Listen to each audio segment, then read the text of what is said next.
Guten Tag.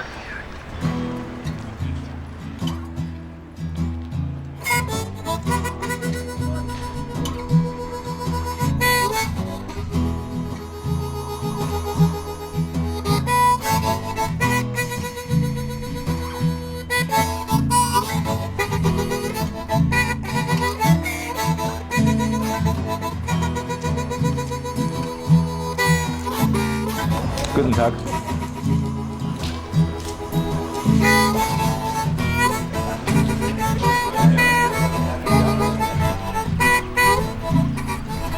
Was erwarten Sie jetzt von Egon Krenz? Es gibt ja immer bestimmte Hintergrundinformationen. Auf das Recht. Ich möchte nicht unbedingt das noch mal hören, was das neue Deutschland damals gebracht hat. Wie er eben dazu steht, was eben er zu verantworten hat. Man liest ja so vieles und nun können wir es ja mal aus erster Hand erfahren. Wir lassen uns überraschen. Liebe Freunde, liebe Anwesende, und wenn ich mich hier umschaue, ich sehe ja auch ein paar bekannte Gesichter, dann sage ich auch liebe Genossinnen und Genossen. Bevor ich inhaltlich etwas sagen möchte, möchte ich denen danken, die mir ins Gefängnis geschrieben haben.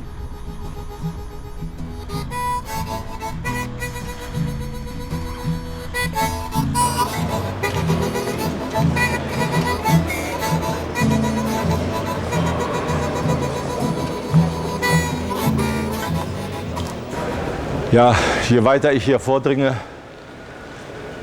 schlägt Traurigkeit richtig in Wut um.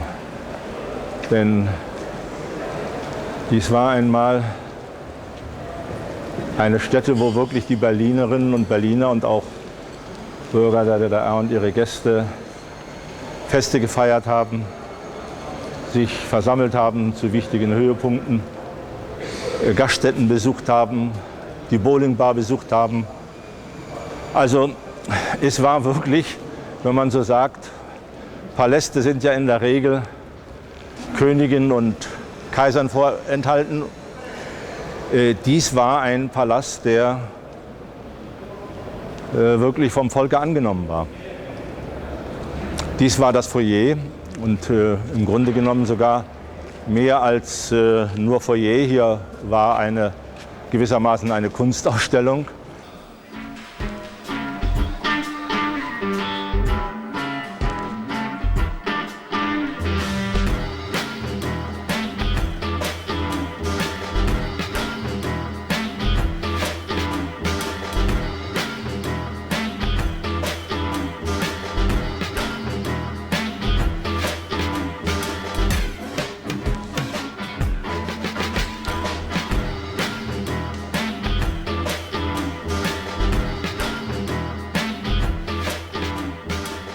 Also unsere Freundschaft begann eigentlich mit einem großen Krach. Das geht zurück, da war ich noch Vorsitzender der Pionierorganisation und da hatten wir die Pionierrepublik am Werbellinsee, wo die Kinder jährlich ihren Urlaub machten und ihre Ferien verbrachten. Die hieß Wilhelm Pieck. Und da wollten wir unbedingt ein Denkmal für Wilhelm Pieck aufstellen.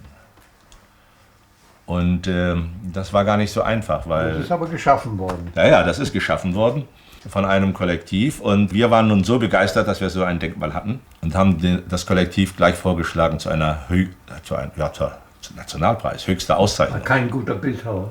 So. Und Willi Sitte war dagegen, weil er gesagt hat... Ich war der Präsident des Verbandes und anständige kameradschaftliche Umgangsformen, um die ging es, ja. Und die sind zutiefst verletzt worden. Das hatte mit Freundschaft nichts mehr zu tun und das haben wir ausgebügelt mit dem hier. Ja, ja. Und das war sehr schön, war ein sehr schöner Tag. Ach, war herrlich. Die Sonne War das. schien und meine Frau wir redet hatten heute noch über diesen Tag.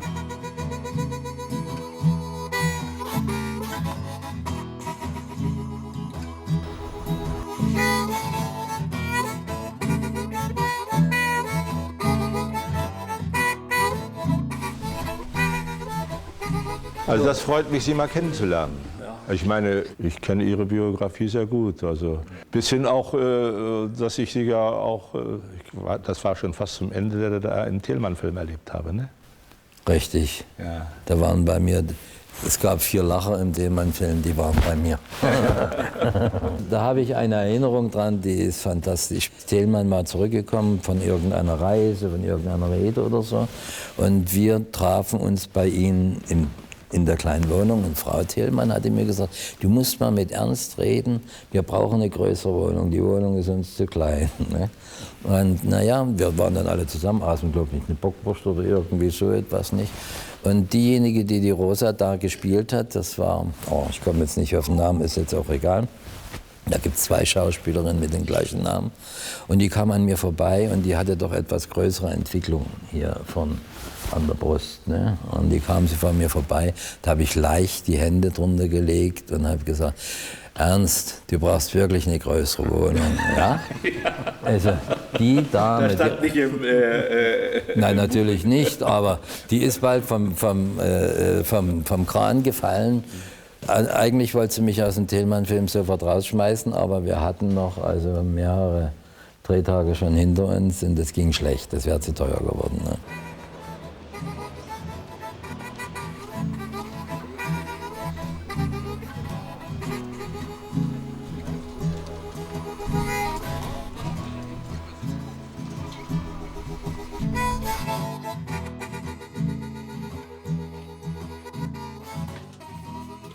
Ich habe dich mal besucht.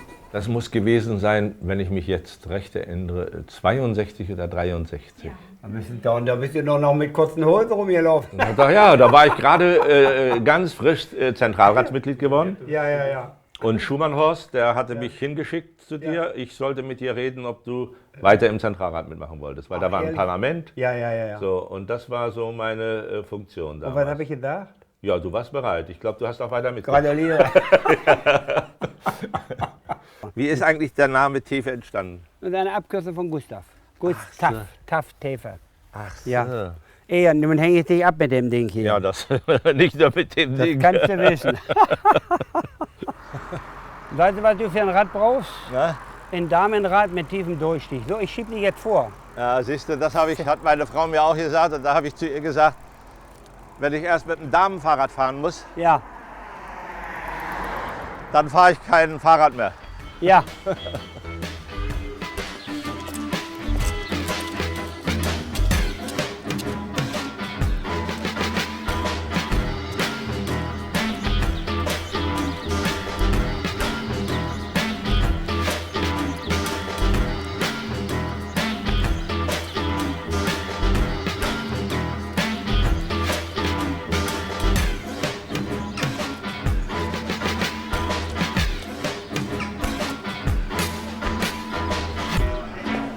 Die Urkunde gefunden, guten Tag, Grenz. Ja, Herr Grenz, Lennart.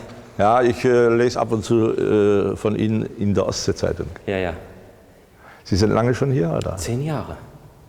Doch schon. Also es beginnt damit, dass die Leute nicht mehr sagen, oh, der neue Pastor. Na ja. Ja, das ist hier das Konfirmandenregister. Das beginnt 1859. 1859, ja. Weitergehen in Ja. der Liste ist die Nummer 26. Aha, Krenz-Egern. Am 19.03. Ja. 37 geboren. Ja, ist korrekt, ja. Und ihr Tauftag ist Ja. auch schön, steht hier. Aha. Am 2. Mai 1937. Dann haben wir hier den Vater, ne? Ernst, ja. Ernst, und der war Schneider. Ja, ist richtig. Und dann sehen wir hier den Bibelvers, der Ihnen zugesagt worden ist Ja. mit der Konfirmation. 2. Timotheusbrief, Aha. Kapitel 1, Vers 7. Und sagen Sie mir mal, Den sage ich Ihnen. Ja? Der ist wunderbar. ja, aha. Das heißt, dort heißt es, denn Gott hat uns nicht gegeben einen Geist der Furcht, sondern der Kraft, der Liebe und der Besonnenheit. Aha. Das ist ein wunderbares Motto. Ne? Ja. Dass wir nicht Angst haben sollen, sondern dass wir voller Kraft und liebevoll und besonnen leben sollten. Also aus diesem Geist heraus. Ich denke mal, in diesem Geiste habe ich schon mein Leben gestaltet, ja. Und Sie sehen hier, wenn jemand ausgetreten ist, wurde es notiert. Ja, aber darüber hat sich meine Mutter so mokiert. Als ich aus der Kirche austrat. Wann war das? Das war 1953 oder 54. Ich war schon in Putbus auf dem Lehrerinstitut.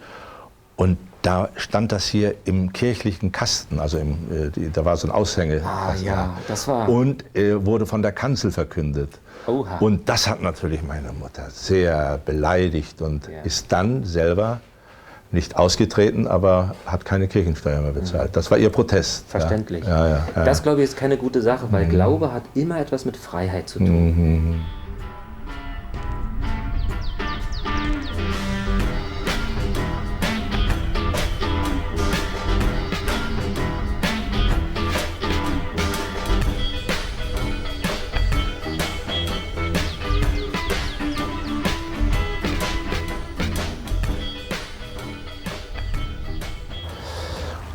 Ja, das ist eigentlich der Lieblingsplatz meiner Enkel, wenn die hier sind zu Besuch bei ihren Großeltern. Ich, der ja gar nicht so geübt bin in handwerklichen Angelegenheiten, habe mit einem Freund die Schaukel hier aufgebaut. Tja, was macht man als Großvater nicht alles für seine Enkel?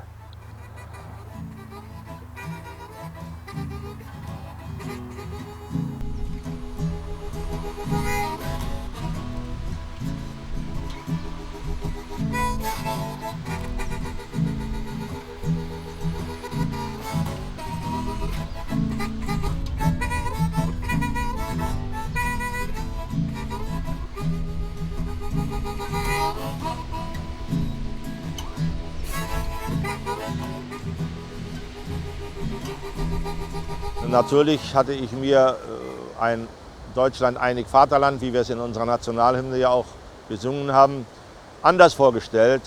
Sicherlich mit sozialistischen Vorzeichen. Das hing sicherlich auch zusammen mit unserem historischen Hochmut, den wir hatten. Wir betrachteten uns als Sieger der Geschichte.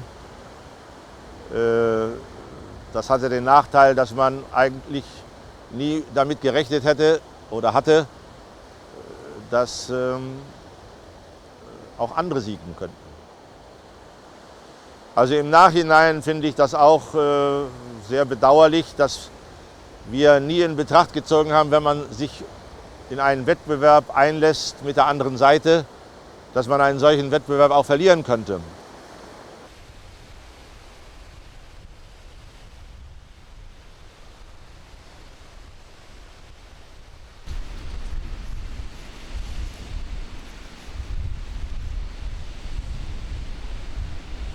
Wir kamen auf die aktuellen Fragen der deutschen Einheit zu sprechen und ich sagte ihm, sag mal Michail Sergejewitsch, welchen Platz haben beide deutsche Staaten in deinem europäischen Haus? Da guckte er mich an, seine Augen gingen hinter seiner Brille und ich denke, na nu, hast du hier irgendwie ihn provoziert, aber das war ja nicht meine Absicht. Und so sagte er, wie kannst du überhaupt auf solche Idee kommen? Der Kohl, der will uns bloß die Verantwortung in die Schuhe schieben. Der denkt, der Schlüssel der deutschen Einheit liegt auf der Straße und wir sind bereit, ihm den zu übergeben. Auf Kohl darfst du überhaupt nicht hören. Der sitzt auf dem Ross des Nationalismus. Der nutzt jetzt diese Frage aus, aber eine deutsche Einheit wird es nicht geben. Die deutsche Einheit steht nicht auf der Tagesordnung. Das war die eindeutige Botschaft, die ich am 1. November 1989 von Gorbatschow mit nach Hause genommen habe.